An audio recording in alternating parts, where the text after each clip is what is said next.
बिस्मिल्लाहिर्रहमानिर्रहीम। रब्बि इश्रह ली सदरी व यस्सिर ली अमरी वहल उक़दतन मिन लिसानी यफ़क़हू क़ौली। अल्लाहुम्मा सल्लि अला सय्यिदिना मुहम्मदिन नबिय्युल उम्मी व अला आलिहि व सहबिहि बारिक वसल्लम। बिस्मिल्लाहिर्रहमानिर्रहीम। रिस्पेक्टेड स्टूडेंट्स, आज हमने फंडामेंटल राइट्स के हवाले से बातचीत करनी है।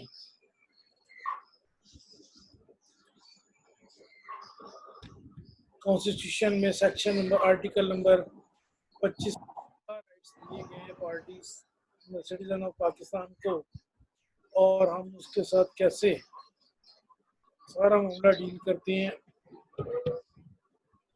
Fundamental rights granted by Constitution of Pakistan to the citizen based on equality irrespective of the religion। मज़हब कोई चीज़ नहीं, रियासत क्या हकूक़ अपने अवाम को देती है और उसके बाद क्या उसका सारा तरीक़ाकार है। एहसन महमूद अपना माइक बंद करे। रियासत कैसे प्रोटेक्ट करती है, इन सारे मामलों को, इसके बारे में आज हमने डिस्कशन स्टार्ट करनी है। फंडामेंटल राइट्स क्या हैं, कैसे इनको प्रोटेक्ट किया जाता है। Let's start. Article number 25 of the Constitution of Pakistan 1973 provides that all the citizens are equal before law and are entitled to equal protection of law. Thus, the Constitution of Pakistan treat all the citizens of Pakistan are identical before law and are warranted to be equal shelter of law। क्या मतलब इस बात का? इसका मतलब है कि constitution of Pakistan जो है वो हर सिटीजन को ये राइट देता है कि वो कानून की नज़र में बराबर है और उसकी प्रोटेक्शन भी उसी हिसाब से बराबर है। कॉन्स्टिट्यूशन में इसकी कोई और सूरत हाल नहीं। कॉन्स्टिट्यूशन में हम इसको अलहदा से नहीं ट्रीट कर सकते, बल्कि अगर कोई मुस्लिम है, मोहम्मद अली, खालिद है, इबाद अली है, शहबाज है, नासर है, कोई भी इस तरह का बंदा है तो ये सारे के सारे कानून की नज़र में रहीला है, कोई रुबीना है, कोई नासरा है, कोई हर बंदा बराबर है in the eyes of law. तो इसी तरह अगर कोई मुस्लिम है, गैर मुस्लिम है, सिख है, पारसी है, हिंदू है, तो कॉन्स्टिट्यूशन ऑफ पाकिस्तान उनको आर्टिकल 25 के तहत इक्वल राइट्स देता है। अगर वो किसी जगह एंट्री का राइट है तो सारे पाकिस्तानियों को राइट मिलेगा। अगर वो लॉ के बिफोर अपीयरेंस का राइट है तो मिलेगा। अगर वो हाउस सर्च के हवाले से है तो राइट इक्वल है। अगर किसी को कानूनी तहफ़्फ़ुज़ हासिल करने की बात हमने करनी है तो वो इक्वल राइट्स उसके हैं। इसमें कोई तब्दीली नहीं हो सकती, इसमें कोई बंदा जो है वो तब्दीली नहीं कर सकता। कॉन्स्टिट्यूशन ने प्रोटेक्शन दी हुई है इसको, और हर बंदा जो सिटीजन ऑफ पाकिस्तान होगा, यानी उसकी वो मैंने सिटीजनशिप वाले राइट्स आपको पहले बताए थे कि उसमें अगर कोई बंदा सिटीजन है तो सिटीजनशिप के हवाले से वो कोई भी बंदा जो है वो इन द आइज ऑफ लॉ बिल्कुल बराबर है। उसको कोई किसी किस्म का डर खौफ नहीं, उसकी लॉ प्रोटेक्शन करने को तैयार है। आर्टिकल नंबर 25 बताता है, nothing in this article shall prevent the state from making any special provision for the protection of women and children. अब सिटीजन ऑफ पाकिस्तान की 3 तरह की कैटेगरीज हैं, मेल, फीमेल और उसके बाद जनाब ट्रांसजेंडर। हर एक को प्रोटेक्शन हासिल है in the eyes of law, हर बंदे को प्रोटेक्शन है। वो शख्स जो पाकिस्तान के अंदर बतौर सिटीजन ऑफ पाकिस्तान है, जो पाकिस्तान का रहायशी है 1947 से, या यहाँ पैदा हुआ या 1951 के वो जो ट्रांसफर ऑफ ओनर एक्ट है तो उसके तहत, या इंग्लैंड जो एक्ट है उसके जिसकी इम्प्लीमेंटेशन बाद में पाकिस्तान में हुई, इंग्लैंड सिटीजनशिप एक्ट, उसके वाले से जो पाकिस्तान में आया, उन सबको कानूनी तहफ़्फ़ुज़ हासिल है। कोई बंदा इससे इनकारी नहीं हो सकता और स्टेट जिम्मेदार है औरतों के और बच्चों के तहफ़्फ़ुज़ करने की। उसको मर्दों, ख़वातीन, बच्चों का हर एक का तहफ़्फ़ुज़ करना है। उस तहफ़्फ़ुज़ करने की तमाम तर जिम्मेदारी स्टेट के ऊपर है। जब आर्टिकल को पढ़ा जाता है तो पूरा आर्टिकल मिला के पढ़ा जाता है, कोई एक चीज़ नहीं पढ़ी जाती, सारे के सारे इकट्ठे पढ़े जाते हैं। तो इकट्ठे मिला के जब हम देखते हैं तो पाकिस्तान के हर सिटीजन को प्रोटेक्शन है लॉ में। कोई सिटीजन ऐसा नहीं मेल फीमेल में, औरतों बंदों मर्दों में, कि जिसको ये तहफ़्फ़ुज़ हासिल ना हो। हर एक को अदालत ने, हर एक को कॉन्स्टिट्यूशन ने ये तहफ़्फ़ुज़ दिया है कि हम उसको प्रोटेक्ट करने की स्टेट जिम्मेदार है। और इसके लिए अगर कुछ बनाया जाएंगे लॉज या फ्रेम किए जाएंगे या कुछ लॉ की कोई चीज़ें इम्प्लीमेंट की जाएंगी तो सब पे इक्वली होंगी। अगर प्राइम मिनिस्टर है तो वो भी उसी लॉ के सामने सरेंडर है, अगर प्राइम मिनिस्टर के बाद चीफ मिनिस्टर है तो वो भी, अगर उसके बाद कोर्ट के अंदर उनकी अपीयरेंस है, एक सिटीजन को कॉल किया जा सकता है तो चीफ मिनिस्टर या प्राइम मिनिस्टर को भी कॉल किया जा सकता है। नवाज शरीफ वाले केस में हमने देखा कि जनाब नवाज शरीफ वाले केस में हमने ये देखा था कि वहां पर जब हमारे सामने कोर्ट ने उसे कॉल किया पनामा केस में तो उसको भी सरेंडर करना पड़ा और वो भी वहां पर आया। उससे कोई बंदा अनकारी नहीं था, उससे कोई बंदा इनकार नहीं कर सका कि मैं नहीं आ सकता। इसी तरह भी हमने रिसेंटली देखा है कि चीफ मिनिस्टर ऑफ पंजाब को कमीशन ने बुलाया कि ये चीनी स्कैंडल में तो चीफ मिनिस्टर ऑफ पंजाब भी यहाँ पर पेश हुआ, चीफ मिनिस्टर ऑफ सिंध भी पेश हुआ, उसमें कोई ऐसी सूरत हाल नहीं। Equality before of law and equal protection of rights, ये बड़ी इंपॉर्टेंट चीज है जिसको उस वक्त हम डिस्कस करने लगे हैं। एक तो ये है कि इक्वालिटी, और दूसरा ये कि हर एक के राइट को प्रोटेक्ट भी इक्वली ही किया जाएगा। कोई बंदा इससे इन मावरा नहीं है, कोई बंदा जो है वो इससे ये नहीं है। अगर एक बंदा बीमार है और हॉस्पिटल में एडमिट होना चाहता है तो उसका इलाज भी ऐसे होगा जैसे पाकिस्तान के दूसरे इदारों के दूसरे सिटीजन का होता है। पर चीफ मिनिस्टर या प्राइम मिनिस्टर ये इससे कोई बंदा मुस्तस्ना नहीं। अगर एक बंदा हॉस्पिटल में आया है तो उस हॉस्पिटल में आने के बाद उसका ट्रीटमेंट होगा। अगर एक बंदा अदालत में आया तो इक्वालिटी है। अगर उसको इंसाफ प्रोवाइड करने के लिए जिम्मेदारी अदालत की है तो अदालत ये देखेगी कि जनाब ये एक सारे का सारा मामला जो है इसको हमने कैसे डील करना है। The expression equality before law is a declaration of equality for all person, not for Muslims।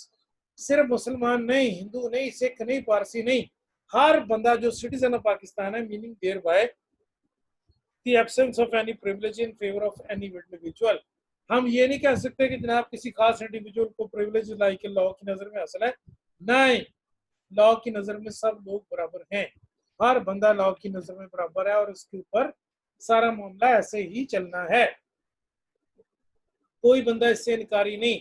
अब आप अदालत में जाते हैं तो वहाँ पर कोर्ट में, जैसा कि हम भी सीनियर अटॉर्नी के हिसाब से मैं जाता हूँ या वकील की सीट से मैं जाता हूँ तो वहाँ पर कुछ चेयर जो है वो साइलों के लिए मुख्तस हैं और कुछ चेयर जो है वो वकला हजरात के लिए मुख्तस हैं।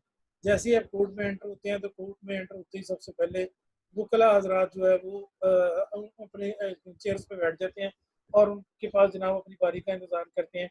इस दौरान कोर्ट का प्रोसीजर जो मूव करता रहता है। हम यहाँ पर किसी को कह नहीं सकते कि भाई आप नहीं मूव कर सकते या आप ये काम नहीं कर सकते, सारे का सारा मामला ऐसे ही इकट्ठा ही चलता है, इससे कोई बंदा इनकारी नहीं। हम किसी बंदे को वहां से उठा नहीं सकते कि हाँ भाई तुम जो है गरीब आदमी हो, ये तुम अनपढ़ हो, ये तुम्हारा रंग काला है तो तुम यहाँ से उठो, नहीं। जो पब्लिक के लिए प्लेस है वहां पर ऐसी कोई प्रॉब्लम मौजूद नहीं है। अब आती है इक्वालिटी बिफोर लॉ। इस बात का क्या मतलब, इक्वालिटी बिफोर लॉ का क्या मतलब है, इसको हम कैसे देखते हैं, अब इस पे बात करते हैं। आर्टिकल नंबर जो 25 है उसको हम डिस्कस कर रहे हैं। तो आर्टिकल नंबर 25 में बताता है, डाइसी ने ब्लैक लॉ ऑफ कॉन्स्टिट्यूशन में लिखा है कि concept of legal equality is with us every official from the prime minister down to constable or a collector of taxes is under the same responsibility for every act done without any legal jurisdiction as another citizen या any other citizen. आपने देखा जब Z Bhutto का case है तो Z Bhutto के ऊपर murder का केस चलाया गया नवाब कसूरी का, तो नवाब कसूरी के केस में जेड भुट्टो को उन्होंने एग्जीक्यूट किया। अब ये केस जो है इसमें जुल्फकार अली भुट्टो ने डायरेक्ट जो है वो नहीं मर्डर किया था। तो जो जेड भुट्टो के खिलाफ जब ये केस बना तो उसमें उन्होंने देखा कि ये भी उस वक्त थी एफएसएफ, फेडरल सिक्योरिटी फोर्स, उसने एफएसएफ ने इसके बंदों ने वहां नवाब कसूरी का मर्डर किया। एफएसएफ को हदायत सो कॉल्ड जो बाद में कहा गया या जो अदालत के वर्जन है या जो उन लोगों का वर्जन है, उन लोगों के वर्जन में उन्होंने ये कहा जी कि हमें हदायत प्राइम मिनिस्टर जेड भुट्टो ने दी थी। तो जेड भुट्टो ने जब ये हदायत दी है तो अब उसके लिए जेड भुट्टो पे जो दफा लगनी थी वो थी 109 अबेटमेंट, एआनत जुर्म, अबेटमेंट यानत जुर्म 109। तो अबेटमेंट की जब 109 में हुई तो अबेटमेंट में एआनत जुर्म में मदद करने में सजा कितनी होती है? हाईएस्ट पनिशमेंट जो कैपिटल पनिशमेंट थी वो दी गई, यानी उन लोगों को पहले वो मानने को तैयार नहीं थे कि हमने मर्डर किया। उनमें से एक बंदे को तोड़ा गया कि जनाब आप ये इसकी सारी सूरत हाल है कि आप वादा माफ गवाह बने। तो जो स्पीडी ट्रायल कोड होते हैं उसमें वादा माफ गवाह बंदा बन तो जाता है लेकिन उसकी माफी नहीं होती, उसकी सजा वही रहती है। जो बड़े टेररिस्ट के केसेस हैं उनमें भी, और इस केस में भी जिसका मैं जिक्र कर रहा हूँ जेड भुट्टो वाला, इस केस में भी उन्होंने क्या किया कि उन्होंने एक बंदे को बीच में से तोड़ा जो जिसके बारे में था ये कि जनाब ये इन्वॉल्व है। उस बंदे को, एक पार्टिसिपेंट को, एक मुलज़म को उन्होंने बीच में से तोड़ा और तोड़ने के लिए उसको ये कहा कि तुम्हें फांसी से बचा लेंगे, लिहाजा तुम बयान दे दो कि तुमने जेड भुट्टो की तुमसे ये किया। तो कोर्ट में जब उसने ये अपना एक्सेप्टेंस जिसको हम कहते हैं बयाने इकबाल जुर्म किया कि हाँ जी मैंने फला बंदे के कहने पे ये सारा कुछ किया, तो उस पे कोर्ट ने उसको भी और उसके बाद बाकी लोगों को भी सजाए मौत सुनाई। सजाए मौत में फिर 109 भुट्टो पे साबित हुई की गई और साबित होने के बाद इतनी बड़ी सजा उसको भी कैपिटल पनिशमेंट दे दी गई कि जनाब इसने नवाब कसूरी का कत्ल किया है और उसके बाद कसूरी केस में उसको एग्जीक्यूट कर दिया गया। तो लॉ की नजर में सब बराबर हैं, this is equality of law. इसमें उसने बताया कि every official from prime minister level से लेकर टू दी कांस्टेबल तक और टैक्स कलेक्टर तक हर बंदा जिम्मेदार, हर बंदा, कोई बंदा भी इसके बगैर नहीं है, हर बंदा जिम्मेदार, हर बंदा जो है इस काम के लिए जिम्मेदार है। उसकी इक्वालिटी जो है वो ऐसे ही है, इससे कोई बंदा इनकारी नहीं कि मैं नहीं जाऊंगा कोर्ट के सामने, जब अदालत बुलाएगी तो आपको जाना पड़ेगा। This second expression equal protection of laws, ये क्या चीज है? This is very important fact dear student, this is important, very important thing to be describe. ये बड़ी अहम चीज है कि protection of law, equal protection of law क्या चीज है? The second expression, equal protection of law, directs that equal protection shall be secured in the enjoyment of their rights and privileges without favoritism or discrimination. It is said that equal protection of law is a pledge of protection or guarantee of equal laws. या clear कर दिया गया कि जब आपको law से protection आनी है तो इसमें हर बंदे को बुनियादी हकूक के तौर पे इक्वल प्रोटेक्शन है, लॉ उसे प्रोटेक्ट करता है, कानूनी तहफ़्फ़ुज़ हासिल है उसको। वो बंदा, ये नहीं है कि हम एक बंदे को मिस्टर ए को तो एग्जीक्यूट कर दें और बी के खिलाफ प्रोसीडिंग्स ही ना हो। जैसा कि एक पार्टी में एक वजीर, साबिक वजीर आजम की बेटी कहने लगी, लोगों देखो तुम्हारा वजीर आजम जो है वो सुप्रीम कोर्ट में पेश हो, तुम्हें अच्छा लगता है? जब उमर रजी अल्लाह ताला अन्हो जो हमारे खलीफा दोइम हैं उमर रजी अल्लाह ताला अन्हु, जो है वो जुमा की नमाज का खुतबा दे रहे थे, तो वहां पर खड़े होके अराबी ने कहा है, उमर सब लोगों को माले गनीमत में एक एक चादर मिली है, तेरे पास दो कहाँ से आई, जवाब दे। तो आपने ये नहीं कहा कि मैं नहीं पेश हो सकता, मैं खलीफा वक्त हूँ। आपने कहा कि इसका जवाब मेरा बेटा देगा, अब्दुल्ला बिन उमर। वो खड़े हुए मजमे में और उन्होंने कहा कि हाँ जी, दो चादरें इस तरह मेरे अब्बे की बनी है कि एक चादर मेरे वाला साहब के हिस्से में आई थी माले गनीमत से, और दूसरी चादर मेरे हिस्से आई थी, तो मैंने अपनी चादर अपने बाप को हदिया की है, जिसकी वजह से इनके पास दो चादरें। अरबी बैठ गया। तो यहाँ ये नहीं है, अली रजी अल्लाह ताला अन्हु को काजी वक्त बुलाता है अदालत के अंदर और आके कहता है, हाँ जी कि जनाब आप ये बताएं कि ये सारा मामला कैसे है, आप इसके बारे में क्या कहते हैं। तो वो कहते हैं, मैं इमाम हसैन और इमाम हुसैन अपने बेटे को पेश करना चाहता हूँ, जन्नत के नौजवानों के सरदार हैं। तो वहां पर अमर जो काजी वक्त उन्होंने कहा, अली रजी अल्लाह ताला अन्हु आप खलीफा वक्त हैं, लेकिन आपके बच्चों की गवाही इस पे कबूल नहीं, आपके बच्चों की गवाही इसमें कबूल नहीं, कोई फेवरेटिज्म नहीं होगा, कोई डिस्क्रिमिनेशन नहीं होगी, कोई इस तरह की बात नहीं होगी कि जनाब फलां बंदे को प्रिविलेज है। वो मरीम नवाज कहती थी कि मेरे अबू ये बताइए अवाम, ये पेश हो वहां पर लोगों के सामने, हाँ हाँ हाँ, यस इट इज ट्रू, उनको पेश होना चाहिए और ला के सामने सरेंडर करना चाहिए। जो बंदा कानून के सामने सरेंडर नहीं करता, प्रिविलेज ऑफ लॉ के सामने सरेंडर नहीं करता, इसका मतलब है वो डिस्क्रिमिनेटेड है। बाद लोगों को आप छोड़ देते हैं कि नहीं जनाब, लाहौर हाईकोर्ट का जज कहता है मरीम नवाज एक औरत है, उसका एहतराम करना चाहिए, या इरहाम खान एक औरत है, उसका एहतराम करना चाहिए, या इमरान खान की बहन एक औरत है, उसका एहतराम करें। ऐसा नहीं हो सकता। जिसके ऊपर इल्जाम है उसको भी वहां पर अपीयर होना पड़ेगा और वो सारे मामले को देखेगी कोर्ट इक्वालिटी ऑफ लॉ में। बात को आगे बढ़ाते हैं।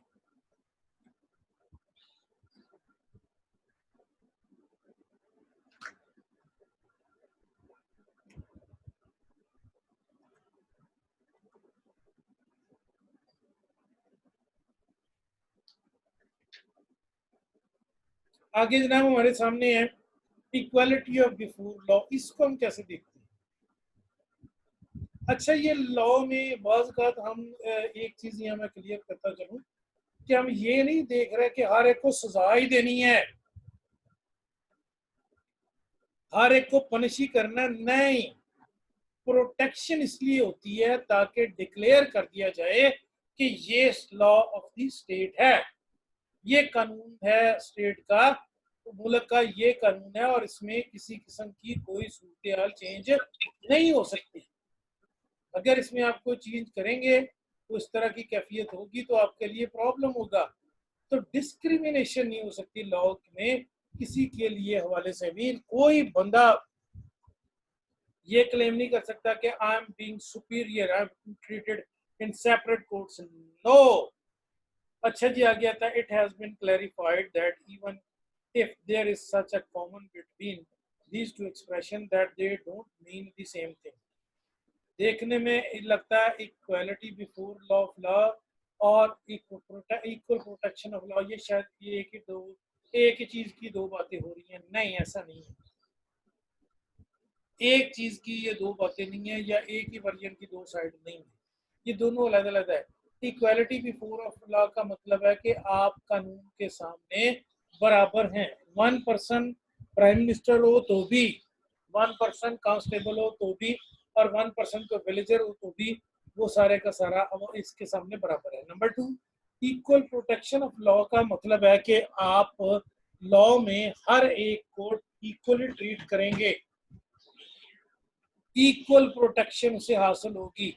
अगर वो अरेस्ट हुआ है तो अरेस्ट होने के हवाले से, अगर उसके ऊपर कोई केस है तो उसके हवाले से, अगर वो बंदा किसी तरह कोई और मामले में है तो उसके हवाले से इक्वल प्रोटेक्शन होगी उसको। अगर वजीर आजम का केस जो है वो आप देखते हैं कि वो लगा हुआ है तो वजीर आजम के साथ आम आदमी का केस भी वही कोर्ट सुनता है। अब यहाँ पर लाहौर हाई कोर्ट की एक एग्जाम्पल लोग देते हैं, तो लॉ को में अंडरस्टैंड करना चाहिए। मॉडल टाउन का कत्ल केस लगा हुआ था, तो वो शहबाज शरीफ की भतीजी का भी केस लगा हुआ था। तो जो लाहौर हाई कोर्ट के चीफ जस्टिस थे उन्होंने मरियम नवाज की तो बेल ले ली, लेकिन उस लड़की को टाइम नहीं दिया कि जनाब जो उस वक्त बाहर बैठी मॉडल टाउन के कातलों वाले केस में अपना इंतजार कर रही थी कि उसकी वालदा भी मर्डर हुई है। ये दोनों चीजें अब हमें यहाँ देखनी है। It has been clarified that even if there is much in common between these two expressions, but they don't mean same thing. The word law in equality before law is used as a generic sense, philosophical sense, while the word laws in the equal protection of law denotes specific laws. जब हम ये बात कर रहे हैं कि भाई ये इक्वालिटी बिफोर लॉ है, तो इसका मतलब है कि हर बंदा जो कानून की नजर में होगा वो इस तरह ट्रीट किया जाएगा कि वहां पर उसका तहफ़्फ़ुज़ एक जैसा होगा, उसको कोई प्रिविलेज हासिल ना होगी। जब हम प्रोटेक्शन अगेंस्ट लॉ की बात कर रहे हैं, जब तो इसकी में ये सूरत हाल है कि उस बंदे को कानूनन तहफ़्फ़ुज़ हासिल है किस बात से जो बातें वो किसी खास कानून में हुई है उसके हवाले से।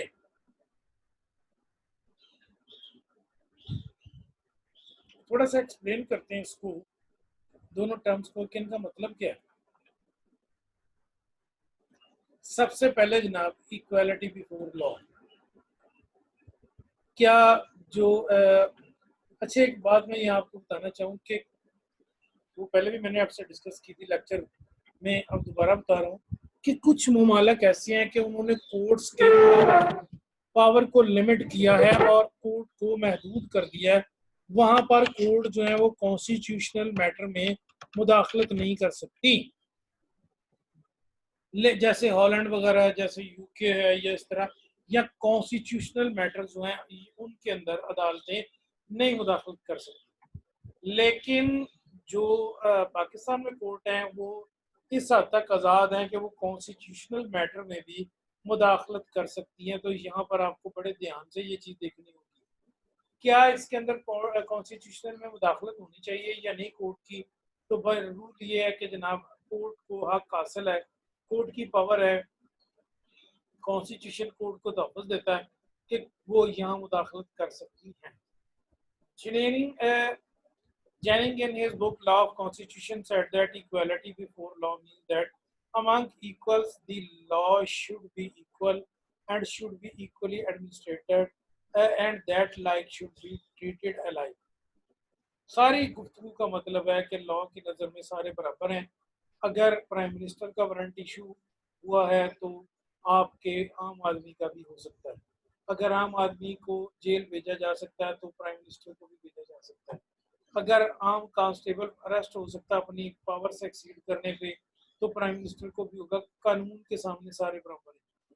Thereby it forbids the discrimination between persons who are substantially in similar circumstances or conditions. बड़ा वाजिया यहाँ बताया गया है कानून में कि मोहम्मद सल्लल्लाहु अलैहि वसल्लम के दीन में और कुरान में ये बात वाजिया है कि तमाम लोग बराबर हैं। खुतबा हज्जतुल विदा जो मैं भी 2016 में हज करके आया, तो इमाम साहब ने खुतबा वो पढ़ा, वहाँ लिखा हुआ था और हमारे कानों में भी आवाज़ दी, और उसके बाद आज का खुतबा आप भी सुनते हैं और इंशाल्लाह इस साल भी आप सुनेंगे कि तमाम इंसान बराबर हैं। गोरे को काले पे, काले को गोरे पे, अरबी को अजमी पे, अजमी को अरबी पे, कोई फौकियत हासिल। सरकार सल्लल्लाहु अलैहि वसल्लम के दौर में एक औरत चोरी में पेश होती है, नाम उसका फातिमा। आपने हाथ काटने का हुक्म दिया, अर्ज किया, सिफारिश आ गई।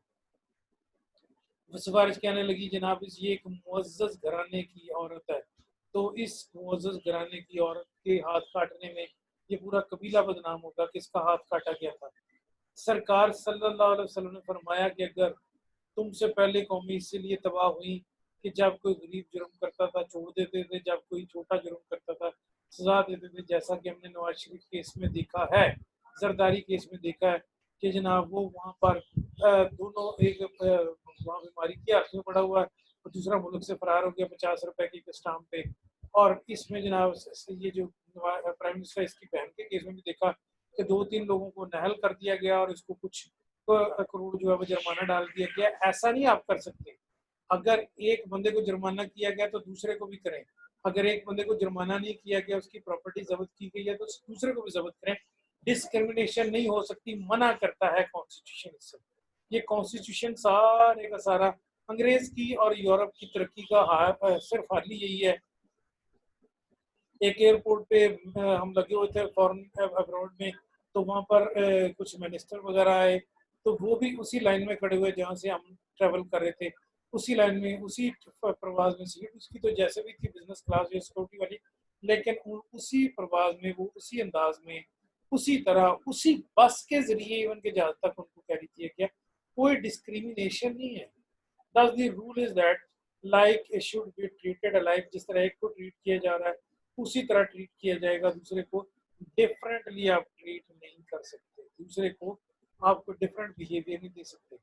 क्लासिफिकेशन क्या है? The rule that like should be treated alike and that unlike should be treated differently leads to classification between person made by law. अगर एक लाइन में आप लगे हुए हैं और अपनी बारी का क्यू का इंतजार कर रहे हैं और दूसरी तरफ आप देखते हैं कि कुछ लोग प्रिविलेज हैं, तो प्रिविलेजेस को बुला के तो वो जनाब पहले ट्रीट कर लें और बाहर बैठे देखते रह जाएं और उसके बाद टाइम खत्म हो जाए, तो ऐसा नहीं हो सकता। लॉ इसकी इजाजत नहीं देता। पर्सन में be classified in a group and such groups may differently be treated if there is a reasonable basis of such difference।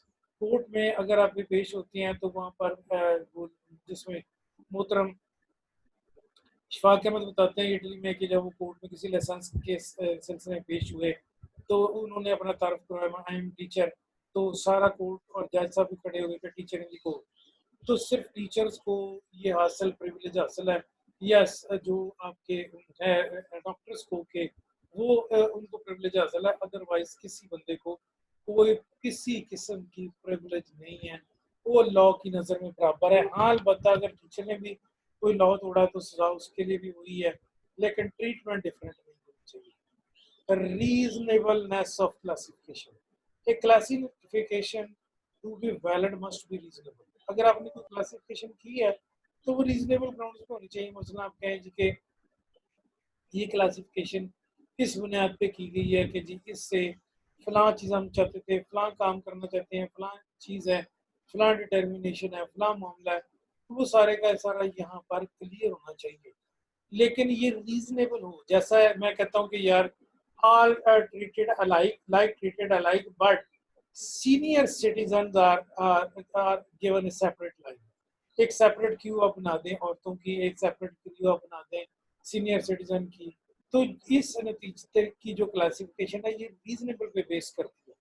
जो मेल पर्सन हैं वो एक साइड पे अपना वर्कआउट या अपनी जो क्लासिफिकेशन है उसको हैंडल करें, और जो औरतें हैं या बच्चे हैं या सीनियर सिटीजन हैं उनके लिए आप अलग से काउंटर बना दें। It must always rest upon some real and substantial distinction bearing reasonable and just relation to the needs in respect of which the classification is made। अब ये जो क्लासिफिकेशन अगर आपने कोई करनी है तो रीजनेबल होनी चाहिए, और रीजनेबल वाज़ेह होनी चाहिए, इस तरह की होनी चाहिए कि इसके ऊपर किसी बंदे को कोई एतराज़ ना हो सके, किसी किस्म का कोई मसला ना हो सके। बात को आगे बढ़ाते हैं थोड़ा सा। नेक्स्ट हमारे पास आता है कि टू कंडीशंस, दो कंडीशंस हैं हमारे सामने। अब वो टू कंडीशंस क्या है?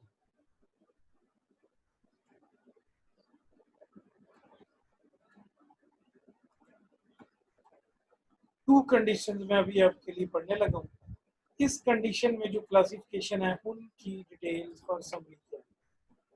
Two condition for permissible classification। In order to press the test of permissible classification, following two condition must be fulfilled। ये दो कंडीशन कौन सी हैं जो पूरी होनी चाहिए? Number one, the classification must be founded on an intangible differentia which distinguish persons or things that are grouped together from other left out of group। अब मसलन एक होटल है, वहाँ जगह लिखी हुई है कि जनाब यू कैन सीट हियर, और साथ ही उन्होंने एक हॉल बनाया हुआ, उसके ऊपर लिखा फैमिली हॉल। जब आप हज वगैरह के मौके पे जाते हैं तो बड़े बड़े होटल्स में भी इसी तरह होता है कि जो लोग सिंगल होते हैं वो एक जगह पे बैठ के खाना खाते हैं, और जो लोग फैमिलीज के साथ होते हैं उसके लिए फैमिली बना होता है कैबिन, वो लोग क्लासिफिकेशन के वाले से फैमिलीज के साथ चले जाते हैं, उनके साथ बच्चे बूढ़े मर्द औरतें होते हैं, तो वो वहाँ जाके अपना खाना खाते हैं। The differencia must have a rational relation to the object sought to be achieved by the statute in question। जो कोई भी आपने काम करना है, जिस तरह का भी आपका मामला है, वो इस तरह होना चाहिए कि उस पे कोई भी आप जो है ना जी वो ना मामले में आए, उसको लॉ में क्वेश्चन ना किया जा सके। और अगर कोई क्लासिफिकेशन आपने अपनी जाती जरूरत सहूलत के वाले से की है तो वो चैलेंजेबल है, वो काबिल कबूल नहीं है, वो किसी भी सूरत काबिल कबूल नहीं है। आगे आता है जी रेमेडी। अगर फर्ज किया कि कोई ऐसी सूरत हाल हो ही गई, फर्ज किया कि अगर कोई ऐसी सूरत हाल हो ही गई है, तो फिर आप इसको कैसे ट्रीट करेंगे, फिर आप इसको कैसे हैंडल करेंगे। Remedy for the enforcement of fundamental rights. Articles 199 and 184 of the Constitution have authorized the superior courts। superior court कौन सी? सुपीरियर कोर्ट कौन सी? आपकी हाई कोर्ट सूबे के लेवल पे और वफाकी लेवल पे सुप्रीम कोर्ट को ये हक हासिल है। और अब कुछ राइट्स उन्होंने डिस्ट्रिक्ट एंड सेशन जज को भी दिए हैं कि वो वहां तक भी प्रोटेक्शन आ सकता है अगर ये लोअर कोर्ट तक, यानी आप कह लें ये होगा मामला और यहाँ प्रोटेक्ट हो सकता है। अच्छा जी, have authorised the superior courts with the power to enforce the fundamental rights in case of complaint about the violation. एक एग्जांपल लेते हैं। फैसलाबाद में एक शख्स को अरेस्ट किया गया है, पुलिस ने उठाया और उसके बाद उसे अदालत में पेश नहीं कर रही, उसे मार पिटाई करके पुलिस जो है अपने निजी टॉर्चर सेल में उसे चोरी मनवा रही है ताकि जो वो चोरी एक्सेप्ट करे। दूसरे जो उसको पकड़वाने वाले लोग हैं बासर हैं, 24 आवर्स में उसकी गिरफ्तारी डालनी जरूरी है थाने में। तो अब यहाँ पर अगर अब उसके लवाकिन अदालत को दरखास्त देते हैं, बैल पड़ता है, तो उसमें जो पुलिस ऑफिसर होगा जिसने उसके फंडामेंटल राइट से वायोलेट किया है, कोर्ट इसके इन्फोर्समेंट पे उस बंदे को बरामद करेगी और पुलिस वालों को सजा देगी। तो superior courts with the power to enforce the fundamental right in case of complaint about the violation. An aggrieved citizen on the basis of rule, इसको लेटर में लिखा गया ex debito justitiae as a matter of right can claim and the redress of any grievances for the enforcement of his fundamental rights and there is a later rule in such cases। अब जनाब अगर वो किसी बंदे के साथ ऐसी सूरत हाल है तो वो फंडामेंटल राइट के तौर पे अदालत से रेमेडी ले सकता है। अब इसमें है कि who can invoke the article, constitution कैसे इसने अप्लाई करना है वो पहले मैंने आपको बता दिया है। हाई कोर्ट और supreme court can not invoke, कोई बंदा जो है इसको बददयानती की बुनियाद पे या बदनीयती की बुनियाद पे इससे ख़त्म नहीं कर सकता सिवाय हाई कोर्ट या सुप्रीम कोर्ट की। हाँ अलबत्ता ये जैसा कि अभी एक केस हमारे सामने सुप्रीम कोर्ट में गुजरा है, तो उसमें एक जज साहब से जब मनी ट्रेल मांगी गई तो मेरे ख्याल में जज साहब को खुद ही रिजाइन कर देना चाहिए था, लेकिन जज साहब को सियासत का काफ़ी शौक होता है, तो जज साहब ने जनाब वो सारा ड्रामा किया जो आपके सामने है, और उसके बाद जनाब वो अब दूध के दुले होकर बैठ के हैं कि जनाब, और फिर सुप्रीम कोर्ट ने फैसला दिया। भारत सुप्रीम कोर्ट का फैसला तो हमें मानना पड़ेगा, हम इससे इनकार तो नहीं कर सकते। 10 जजों ने फैसला किया कि जज साहब की बीवी जो है वो सच कह रही हैं, तो इसमें जनाब थोड़ी देर में जज साहब वो बगले बजाने लगे, लेकिन जैसे ही सुपीरियर कोर्ट ने वो केस एफबीआर को भेजा और एफबीआर में जनाब वो गया, तो चूंकि मैं भी एक सीनियर वकील हूँ और मैंने जब उसका डिसीजन पढ़ा तो मुझे सुप्रीम कोर्ट का डिसीजन बिल्कुल सही नजर आया कि आप इसकी तहकीकात करें गवर्नमेंट की कि उसके बाद मनी ट्रेल है कि नहीं। पहले जज साहब और उनके लवाकीन मठेरियां बांट रहे थे और उसके बाद डब्बे बांट रहे थे, लेकिन जैसे ही उन्होंने डिसीजन देखा तो डिसीजन देखने के बाद वो मिठाई वापस करने के लिए पहुंच गए। और ये इस पे पहले गवर्नमेंट जो थी वो शर्मिंदा थी कि हमें शिकस्त हुई है, लेकिन जैसे ही चूंकि कौन सी 10 जज जो सुप्रीम कोर्ट में बैठे हैं वो गलत फैसला तो नहीं दे सकते, उन्होंने अगर कोई फैसला दिया होगा, हम किसी लोगों की ख्वाहिशों पे फैसला नहीं देते, फैक्ट फाइंडिंग की बेसिस पे और उन्होंने फैसला ये देना। Duty of high court in relation to article 199, exercise of jurisdiction under article 199 is discretionary, but high court must exercise the power in good faith। वो कहते हैं जी आप मजबूर तो नहीं हाई कोर्ट को कर सकते, लेकिन हाई कोर्ट आमतौर पर रेलेवेंट केसेस में इसको एनफोर्स कर देती है, इस पे अमल दरामद करती है। Abuse of power by the adjective authority, ये तो तय है कि जो एग्जेक्टिव अथॉरिटी है उसमें डकारे हुए भैंसे की तरह जो है लोगों का दिमाग होता है। तो चूंकि इसीलिए हम लॉ ग्रेजुएट्स को लोग बुरा समझते हैं, वकीलों को बुरा समझती है गवर्नमेंट के, जनाब देखें ये हमारे कामों में मुदाखलत कर रहे हैं। ऐसा नहीं है, हम उनके कामों में मुदाखलत नहीं कर रहे हैं, हम उन्हें बता रहे हैं कि जनाब ये जो कॉन्स्टिट्यूशन की सूरत हाल है, आप भी कॉन्स्टिट्यूशन को मानने के पाबंद हैं। तो जहाँ पर एग्जेक्टिव अथॉरिटी कोई हुकूमत जो है वो अपने इख्तियार से तजावज़ करती है, तो मुंह तोड़ना, उसका रोकना हाई कोर्ट्स की और सुप्रीम कोर्ट की ही जिम्मेदारी है। Where there is a clear abuse of power by executive authority and there is denial of fundamental right to the citizen, as the High Court is under constitutional duty to ensure that people must be dealt in accordance with the law। जैसा कि अभी recently government ने कोई ऐसे कोई इक़दामत किए हों और हमें नजर आया कि जनाब इसमें तो गवर्नमेंट फॉल्टी है, तो गवर्नमेंट की फॉल्टी होने के नतीजे में हम कोर्ट से रिलीफ सीख करेंगे और हाई कोर्ट हमें इस पर रिलीफ देगी इंशाल्लाह ताला। अब इसमें रिलीफ लेने के लिए जाना कैसे है, पहले भी मैं इस पर बात कर चुका हूँ कि आपने रिट दायर करनी है। Writ mean written order, writ petition दायर करनी है हाई कोर्ट में कि जनाब ये मेरा बुनियादी हकूक जो है वो हुआ है। बाज़ औक़ात कोर्ट इस पर खुद नोटिस ले सकती है, लेकिन बाज़ औक़ात आप बंदे को जाना पड़ता है, वो रिट पटिशन दायर करने का पाबंद होता है।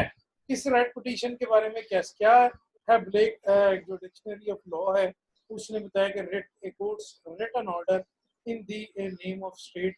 जैसा कि आर्मी चीफ की अपॉइंटमेंट केस में भी रिट पिटीशन दायर हुई थी, बाद में फिर कोर्ट ने इसे केस में कन्वर्ट कर दिया।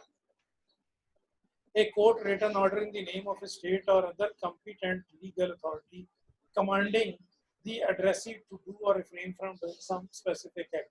तो रिट का जवाब ऑर्डर कोर्ट के कोई भी हो सकते हैं कि भाई ये काम करो या ये काम करने से बाज आ जाओ या रुक जाओ, ये काम नहीं करना तुमने। तो इसमें रिट के दोनों ऑर्डर हो सकते हैं। अच्छा जी, इसमें एक ये लैटिन वर्ड है locus standi. Locus standi is the right to bring an action or to be heard in a given forum. हर बंदे के लिए लोकस स्टैंडी एक प्रोटेक्शन ऑर्डर है, एक प्रोटेक्शन राइट है कि जिसमें उस बंदे को ये हक है कि उसकी बात सुनी जाए और उसके सारे मामले को कोर्ट देखे। Power of the high court under article 199 of the constitution of 1973। Authorities, अब यह बड़ी क्लियर बात हमें बताई जा रही है कि सूबे का हाई कोर्ट इस केस को सुने, क्या उसके अंदर वो फैसला दे।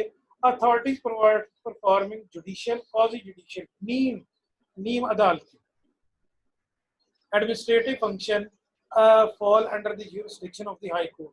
The Article 199 makes no jurisdiction between administrative judicial। अब पहले मैंने आपको एक बात ये बताई कि हाई कोर्ट या जुडिशरी को ये इख्तियार है कि वो कॉन्स्टिट्यूशनल मैटर में भी मुदाखलत कर देती है और सुनती है। जैसा कि अभी हमने देखा सुप्रीम कोर्ट ने ये जो था आर्मी चीफ केस में भी ये सारी सूरत देखने में नजर आई। Article 199A is wide in scope and has been introduced to be correct action of the government functionaries which suffer either from lack of jurisdiction or excess of jurisdiction। बाद government जो है ऐसे फैसले कर देती है जिससे लोग मुतमिन नहीं होते, तो इसमें गवर्नमेंट को इन फैसलों से रोकना ये जिम्मेदारी है हाई कोर्ट की। और हाई कोर्ट को ये इख्तियार कौन देता है? हाई कोर्ट को ये इख्तियार देता है जनाब आपका constitution. Thank you so much. Stay home, stay safe, बाहर मत निकलें, इस सारे मामले को देखें, देखने के बाद इस सारे मामले को पढ़ें, सुने और इसको जिन लोगों ने भी चैनल सब्सक्राइब नहीं किया हुआ वो चैनल सब्सक्राइब करें, उसके बाद इसको वहाँ से नोट करें। ये लेक्चर बड़े इम्पोर्टेंट हैं, इसकी तरफ तवज्जो दी जानी चाहिए। Thank you so much, thank you so much, thank you so much.